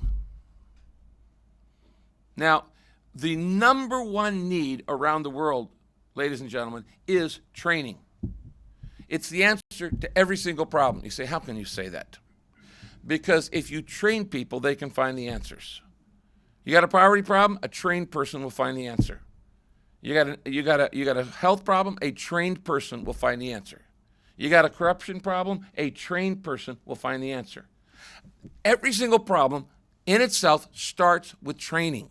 And so the third thing is you build trust before the training, because they're not going to listen to you until first you have earned their trust. Number 4, in selecting partners that you're going to work with, consider chemistry, not just competence. There are a lot of people out there who are competent, but you just don't work with them. And there's a chemistry element that you got to say, if we're in this for the long term, do we really fit? And they may not be your culture, you may not be their culture, but consider chemistry, not just competence when you're putting together. We've got an incredible $12 million project now in the Karongi district in Rwanda. And we put together 5 different partners down there, including the Ministry of Health, and it's going to reinvent healthcare. I fundamentally believe that. It's going to reinvent healthcare, and I'm very excited about it. I just lectured at it over at Georgetown on it. But in order of putting those partners together, we did a lot of time just looking, is this the right one? Number 5, and I think John already mentioned this earlier, he said the private leads, not the public. Now, most of you have been around long enough to know that I talk about the 3 legs of the stool. The government has a role, businesses have a role, and churches have a role. There's the public sector, the private sector, and the faith sector. What I'm finding now is that as that idea gets out, the public and the private are saying, oh, we can use the church. Wrong. That makes it no different than anything else. The church uses you. Why? Because they're on the ground. They were there before you were. They're going to be there after you. And so don't look as local, and for that matter, imams or rabbis or whatever. The project we're doing in the Karongi district has a steering committee of 11 pastors and 4 imams. So it's not just a Christian project. It's a project that involves whoever wants to help. But don't look at them, oh, we could use those people to get our stuff done. That's an arrogant attitude. They were there before you were. A long time there before you were. And so you start with them, not something else, and say, how can we serve you? The private leads, not the public. Number 6, develop dignity, not dependence. Now, every time you throw money at something, you do 3 things. You create victims, you create dependents, and you rob dignity. You create victims, you create dependents, and you rob them of dignity. Throwing money at it is not the answer to the problem. The West put 1.5 trillion into Africa in the last 50 years, and the standard of living is worse, not better. On the other hand, we put nothing into China, and look at the standard of living there. Because the issue is not money, it's opportunity. I love the fact that Chris's organization is called Opportunity International, not Money International. Because it's really about using money to create opportunity. That's what it's all about. And when poor people, we have to realize this, are just as smart as we are. They're just poor. Okay? They're not dumb. They're just as smart as we are. They just don't have the opportunity that we were given here in America.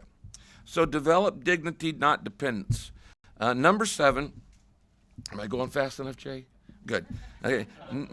Number 7, do it with them, don't do it for them. Now, if you've been a parent, you know this is true with kids. You never do anything for your kids that they can do for themselves. As a pastor, I've talked to so many parents who, looking back, they'd say, if I had it to do all over again, I'd do less for my kids and I'd have them do more for themselves. That creates independence, it creates dignity, it creates strong, not just people, but strong countries, strong economies. So you don't do it for them. That's why, for instance, in the peace plan, we won't let any of our team go in and build stuff for people. Why? Because they can build it. What they need are the resources, the opportunities, and the know-how, the training to build it. If I go in and build it and leave, I can't tell you how many countries I've been in. I've seen things built by Americans that nobody's using. Oh, yeah, the Americans built that. Okay? But if they had built it, they would use it. So train, this is part of it. Train, don't do. That's important. Train, don't do. And that's the same thing as do it with, not do it for. You train them. Now, it's harder to train. It's easier for me to just go in and say, here, let me just do it. Okay? Let me just pull teeth, pull bad teeth. It's harder to train somebody to pull teeth. But that, over the long haul, is going to be more effective. It's training, not doing. And then finally, create a process, not just a product. When people hear about all the things we're doing around, everybody's got a product. And, actually some are quite nifty products. There are water products and there are, growth products, and they're good products. But we are so product-oriented, we forget that a product without a process isn't a whole lot. And it's not going to be sustainable. It's not going to be long-term. If you take a product, then you better have a process with it. When we went first in and we talked to all the leaders of Rwanda, we put them all in a room. I put the 14 major leaders in the room, and we were going to do a BedNet project, and they said, no thanks. I said, excuse me? And they said, no thanks. I said, why? We've had 4 BedNet projects, and here are the reasons they didn't work. Okay, everybody has a product. Everybody's got a. Then I said, well, what would you do? And there was a list of 9 things. They said, well, we'd actually reverse the order. And if you'll do the other 8 things first, then we'll take the nets. That takes me back to number 1, lead by listening. Thank you.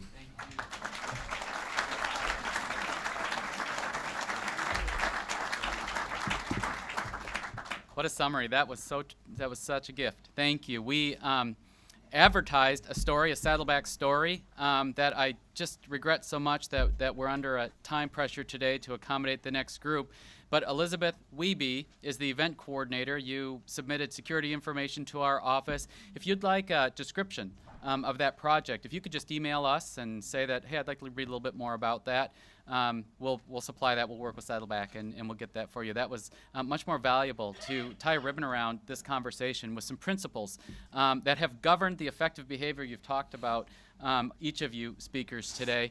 And that should encourage us to behave a little differently moving forward. So thank you so very much for being with us, and appreciate your partnership and the difference you're making. Have a good day. We're going this way.